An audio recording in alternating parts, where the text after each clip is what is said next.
আমি বুঝতে পারছি। সিনেমার শুরুতে সুজুমি নামের একটি মেয়েকে দেখা যায় যে একটি ঠিকানা খুঁজে বেড়াচ্ছে। সুজুমি একজন হাই স্কুলের ছাত্রী এবং সে নতুন টোকিওতে এসেছে। তার পরিবার তাকে ভালো স্কুলে পড়াশোনা করানোর জন্য তার চাচার বাসায় পাঠিয়েছে, কিন্তু অনেক খোঁজার পরেও সে তার চাচার ঠিকানা খুঁজে পায় না।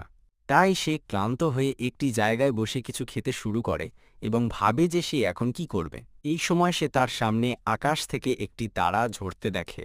এটি দেখে সে তারার দিকে হাঁটা শুরু করে, কারণ ছোটবেলায় যখন সুজুমি একবার হারিয়ে গিয়েছিল তখন সে এই তারা ঝরার পথ ধরেই তার বাসা খুঁজে পেয়েছিল।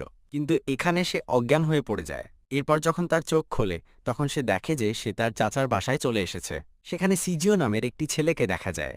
সিজিও সুজুমির হাতে থাকা ঠিকানাটি দেখে তাকে এখানে নিয়ে এসেছে, কারণ সিজিও হলো সুজুমির চাচার বন্ধু। পরের দিন সুজুমিকে দুঃখী মনে স্কুলে যেতে দেখা যায়। আজ তার স্কুলের প্রথম দিন। আপনি কি চান আমি গল্পটি চালিয়ে যাই?